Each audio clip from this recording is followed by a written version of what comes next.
Hoy te voy a contar la historia completa de uno de los hombres más fascinantes que ha dado el cine de este país, Pedro Armendáriz, el actor que le demostró al mundo entero que México podía producir estrellas de talla universal.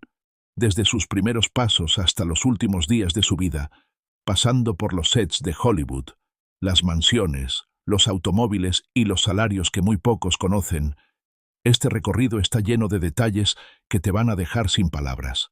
Así que acomódate bien, porque vamos a empezar desde el principio. El 9 de mayo de 1912 llegó al mundo en la Ciudad de México un bebé que nadie imaginaba que algún día aparecería en los mismos carteles que John Wayne. Pedro Gregorio Armendáriz Hastings nació en una familia que vivía con cierta comodidad gracias al negocio de repuestos ferroviarios que encabezaba su padre. Su madre era estadounidense, de apellido Hastings, lo que le daría a Pedro algo invaluable para su carrera futura: el inglés como segunda lengua desde la cuna. Pero la vida le cobró un precio muy alto siendo apenas un niño. La muerte de su madre lo cambió todo. Pedro y su hermano Francisco tuvieron que dejar México y fueron a vivir con su tío en Laredo, Texas. A los 9 años ya estaba del otro lado de la frontera, adaptándose a una cultura distinta, aprendiendo a moverse en un mundo que no era del todo el suyo. A los 14, la familia se trasladó a California. Fue allí donde Pedro descubrió algo en sí mismo que no sabía que tenía. Ingresó a la Universidad Politécnica Estatal de California, la famosa Cal Poly, donde estudió ingeniería entre 1928 y 1932. Pero la ingeniería era solo la carrera oficial. La real la estaba forjando en los pasillos, en las producciones teatrales de la universidad, en el periódico estudiantil que él mismo editaba, en el anuario donde dejaba su huella. Ahí estaba naciendo el hombre que más tarde paralizaría a las audiencias con una sola mirada. Al terminar sus estudios, regresó a México con un perfil inusual. Era mexicano de corazón, pero llevaba California en los gestos, en el idioma, en la manera de relacionarse con el mundo. Trabajó como guía de turistas, como reportero para una publicación bilingüe, incluso tuvo empleos vinculados al ferrocarril, como su padre. Sin embargo, su destino tenía otros planes. En 1935, mientras recitaba el monólogo de Hamlet frente a una visitante extranjera, el director Miguel Zacarías lo vio. No hacía falta más. Esa voz, esa presencia, esa capacidad de llenar el espacio sin decir nada especial, era material de pantalla grande. Zacarías lo llevó a una prueba de cámara y el resultado fue su primera película, María Elena, ese mismo año. Tenía 23 años y acababa de encontrar su verdadera profesión. Si hay un momento que define la trayectoria de Pedro Armendáriz, ese es el día que Emilio Fernández, conocido como el Indio, decidió contar con él. Fue una de esas alianzas artísticas que los años convierten en leyenda. Juntos, Pedro y el Indio construyeron un universo visual que el mundo no había visto antes. El México profundo, fotografiado con la maestría de Gabriel Figueroa, protagonizado por personajes que tenían dignidad, contradicciones y alma. La lista de películas que filmaron juntos en menos de una década es simplemente extraordinaria. Soy puro mexicano. En 1942 fue el arranque. Luego vinieron Flor Silvestre y María Candelaria en 1943 y 1944. 2 películas que cambiarían la percepción internacional del cine mexicano para siempre. Después llegarían Bugambilia, Enamorada, La Perla y Maclovia, entre 1945 y 1948.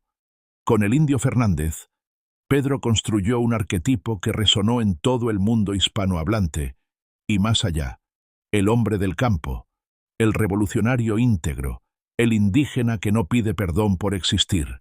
Era una imagen poderosa en una época en que el cine latinoamericano luchaba por salir del estereotipo. María Candelaria fue la cumbre de esa etapa. La película viajó hasta Francia y se presentó en el Festival de Cannes de 1946, donde hizo algo que ninguna producción mexicana había logrado antes: llevarse la Palma de Oro. El cine de este país llegaba al podio más alto del cine mundial, y Pedro Armendáriz estaba en el centro de esa historia junto a Dolores del Río. Ese triunfo no fue solo un premio. Fue una declaración de que México tenía algo que decirle al mundo. El nombre de Pedro Armendáriz llegó a oídos de John Ford, uno de los directores más respetados en la historia del cine norteamericano. Y Ford hizo lo que hacía cuando encontraba talento genuino. Fue por él. En 1947 comenzó una colaboración que muy pocos actores latinoamericanos de la época pudieron siquiera imaginar. The Fugitive fue la primera película que hicieron juntos, filmada precisamente en México. Pedro interpretó a un oficial de policía que da caza a un sacerdote interpretado por Henry Fonda. La actuación fue tan contundente que Ford lo llamó de vuelta 2 veces más. Ford Apache, en 1948, lo puso frente a cámara junto a John Wayne, el símbolo máximo del western estadounidense. Pedro era el sargento Buford, un veterano de guerra con historia propia y carácter de acero. Wayne y él se llevaron bien desde el primer día. No era una amistad de protocolo. Era el respeto genuino entre dos hombres que sabían lo que hacían cuando les ponían una cámara enfrente. El mismo año vino Three Godfathers, otra colaboración con Ford y Wayne. Pedro completaba el trío de forajidos que encuentra a un recién nacido en medio del desierto y decide protegerlo a cualquier costo. Era el tipo de papel que otros actores habrían convertido en caricatura. Pedro lo convirtió en algo humano e inesperadamente conmovedor. Lo que hizo que Pedro funcionara en Hollywood, donde tantos otros habían fracasado, era una combinación difícil de replicar. Medía 1,85 m. Sus ojos, de un verde olivo poco común, eran memorables en blanco y negro. Hablaba inglés sin acento notable, y tenía una presencia física que la cámara amplificaba en lugar de reducir. Fue actor respetado no solo por el público, sino por sus propios colegas del otro lado de la frontera. Más adelante trabajó con John Huston en We Were Strangers en 1949 y con Luis Buñuel en El Bruto en 1953, una de las películas más oscuras y memorables de su carrera. También apareció en producciones europeas, incluida la francesa Lucrèce Borgia ese mismo año. En total, Pedro protagonizó más de 120 películas a lo largo de su carrera. Era una máquina de trabajo, pero jamás lo parecía en pantalla. Hablar de la vida de una estrella sin hablar de dinero es contar solo la mitad de la historia. Pedro Armendáriz fue, durante los años 40 y 50, uno de los actores con mayor poder adquisitivo del medio artístico mexicano. Según registros de la revista Cinema Reporter de 1945, recogidos posteriormente en diversas investigaciones sobre la época de oro, Pedro cobraba alrededor de 50,000 pesos por película en el cine nacional. No era la cifra más alta del listado. María Félix encabezaba con 250,000, Cantinflas estaba en 200,000, Arturo de Córdoba en 100,000 y Jorge Negrete en 75,000. Pero estar en el quinto lugar de los actores mejor pagados de México era, en términos prácticos, estar en la cima. Esos 50,000 pesos de mediados de los 40 representan hoy, ajustando por inflación histórica, entre 500 y 600,000 pesos por cada producción mexicana. Y Pedro no hacía una sola película al año. En sus temporadas más activas, llegó a filmar 4 o 5 producciones distintas en 12 meses. Pero el verdadero salto económico vino con Hollywood. Para sus primeras colaboraciones con John Ford, a finales de los 40, sus contratos oscilaban entre 15,000 y 25,000 dólares por proyecto. A mediados de los 50, cuando ya tenía un historial sólido en la industria estadounidense, sus honorarios subieron hasta 40 o 50,000 dólares por película. Traducido al valor actual, ese tope máximo equivale aproximadamente a 600,000 dólares por producción, y todo esto mientras seguía filmando simultáneamente en México. El último capítulo de su historia en pantalla fue también uno de los más emotivos.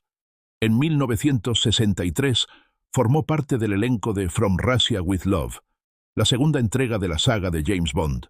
Interpretó al agente Kerim Bey, aliado turco del espía más famoso de la ficción. Para entonces, Pedro ya cargaba con un diagnóstico de cáncer que él sabía terminal. Lo que hizo durante esa filmación dice todo lo que hay que saber de su carácter. Se acercó al director Terence Young y le explicó la situación con una honestidad que no deja lugar al sentimentalismo. Necesitaba completar la película para asegurarse de que su familia recibiría el pago completo. Le pidió ajustar el calendario de rodaje. Le dijo que creía poder sostenerse 2 semanas más. Young reorganizó la producción. Pedro terminó sus escenas. Su familia recibió el dinero. Además de sus ingresos cinematográficos, Pedro participaba en campañas publicitarias para marcas de lujo. Cigarrillos, bebidas, ropa masculina de alta gama. Su imagen de caballero elegante y seguro de sí mismo era exactamente lo que esas marcas necesitaban. En México cobraba entre 5.000 y 15.000 pesos por campaña, lo que hoy equivaldría a entre 50 y 150.000 pesos. En Estados Unidos recibía cifras similares en dólares. Un actor que trabajaba en 2 industrias cinematográficas al mismo tiempo necesitaba algo más que un solo hogar. Pedro construyó su vida material a ambos lados de la frontera, con la misma solidez con que construyó su carrera. Antes de hablar de las propiedades que adquirió como estrella, vale recordar que Pedro conoció la estabilidad y luego la perdió siendo niño. Existen fotografías de la casa familiar en la zona de Churubusco, donde vivió con sus padres antes de la muerte de su madre. Una residencia típica de familia acomodada de principios del siglo XX, con jardín interior y habitaciones amplias. Esa imagen del niño que posó en aquella ventana con sus padres y que años después regresaría a México convertido en leyenda internacional, tiene una carga emocional que ninguna mansión puede igualar. Su hogar principal como estrella consolidada fue una residencia en Lomas de Chapultepec, la colonia que desde los años 30 y 40 se convirtió en el símbolo de la prosperidad mexicana. Allí vivían los empresarios más influyentes, los políticos de mayor peso y las figuras artísticas de mayor proyección. Era la dirección que todos querían tener. La casa de Pedro en Lomas era un reflejo de su personalidad, elegante sin ser ostentosa, cómoda sin caer en el exceso. De arquitectura de influencia californiana, contaba con jardines cuidados, salones amplios con arte mexicano en las paredes, muebles importados de Europa y Estados Unidos, y una sala de proyección privada donde Pedro y su familia veían películas antes de que existiera el concepto de cine en casa. Vivía allí con su esposa Carmelita Bor y sus hijos Pedro Jr. y Carmen. Esa casa fue escenario de reuniones que hoy parecen salidas de una novela. John Ford, John Wayne, Dolores del Río y María Félix pasaron por esa sala en distintos momentos. Pedro era anfitrión generoso, y la conversación en su mesa cruzaba idiomas y géneros cinematográficos con toda naturalidad.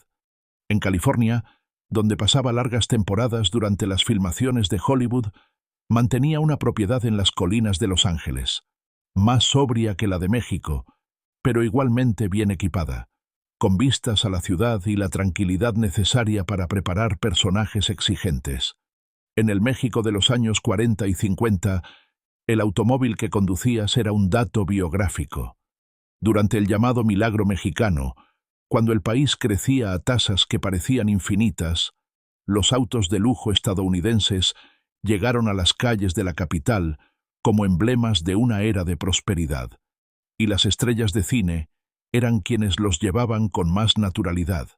Pedro manejaba los modelos que definían el estatus de aquella época. El Packard, antes de que la marca cerrara a finales de los 50, era considerado el automóvil de mayor distinción. Presidentes, magnates y figuras internacionales lo elegían. Un Packard Caribbean o Clipper podía costar entre $3.000 y $5.000 de la época, lo que equivale a más de $50.000 actuales.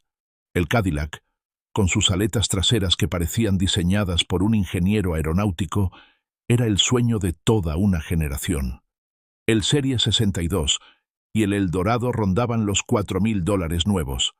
El Lincoln Continental, más austero en su elegancia, apelaba a quienes preferían la discreción al espectáculo, y su precio era similar. Pedro conducía él mismo. No delegaba esa tarea.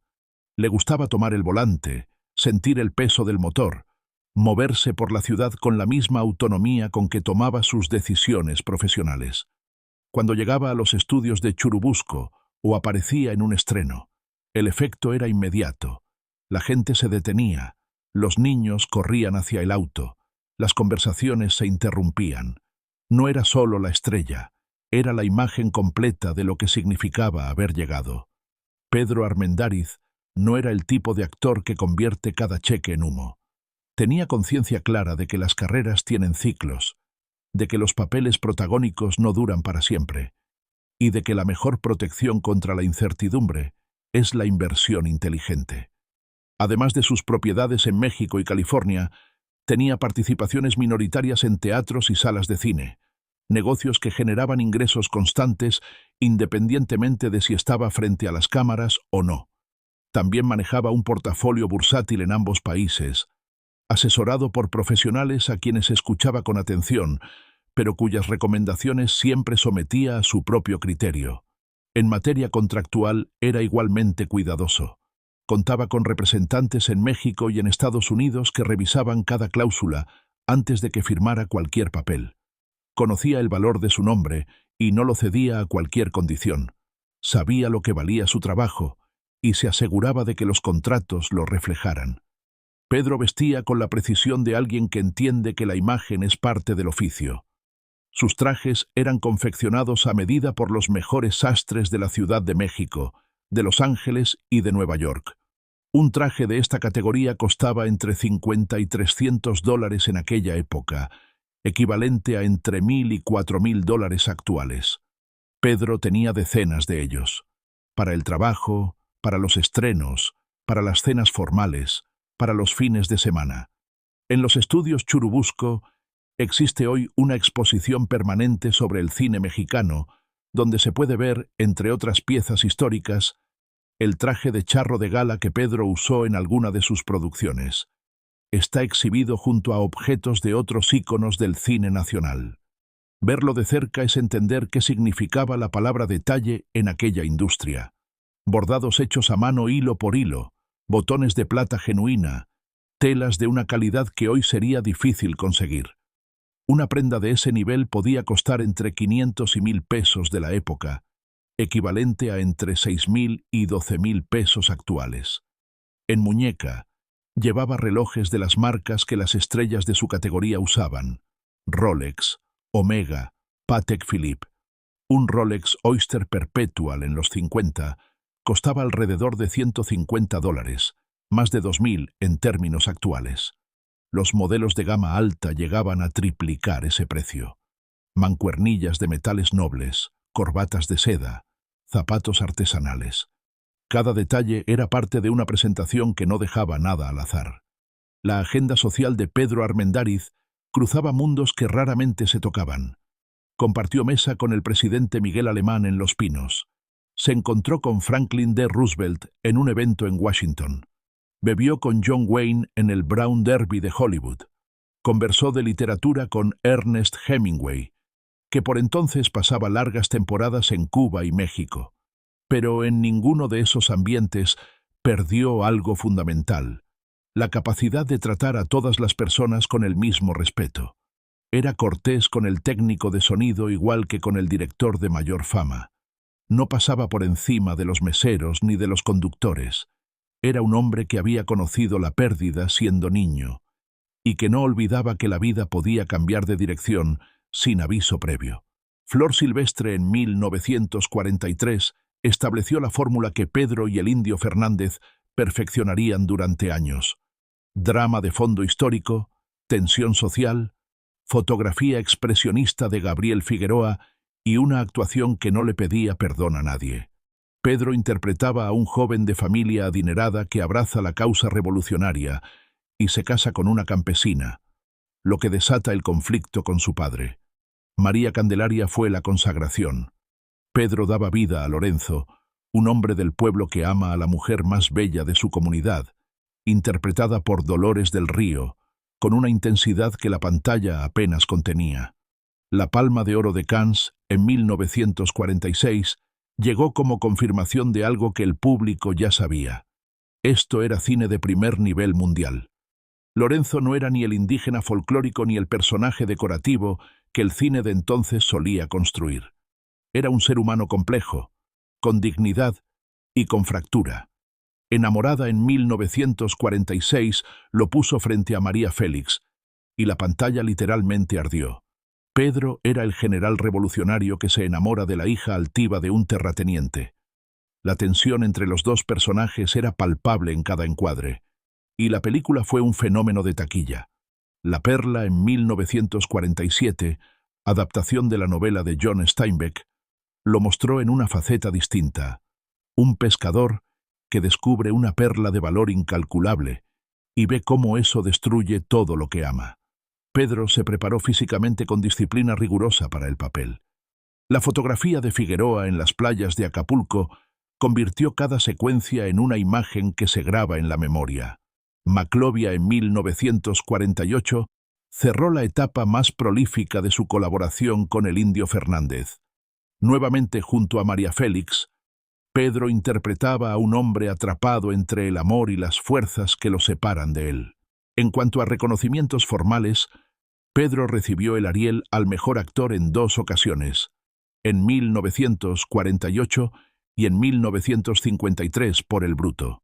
También fue reconocido con un Ariel especial en 1947 por el conjunto de su obra. En 1961 fue invitado a formar parte del jurado del Festival de Cannes, un honor que muy pocos actores latinoamericanos han alcanzado antes o después. Hablar de la riqueza de Pedro Armendáriz es fácil cuando uno se queda en los números.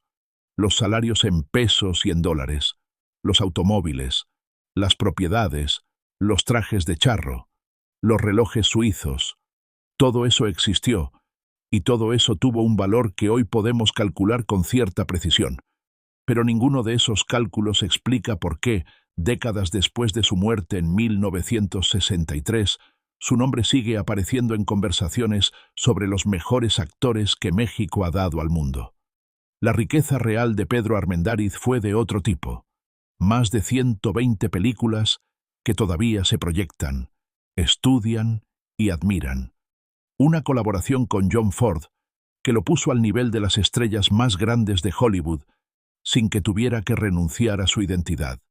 Un arquetipo del hombre mexicano en pantalla que rompió estereotipos antes de que existiera el vocabulario para describir lo que estaba haciendo.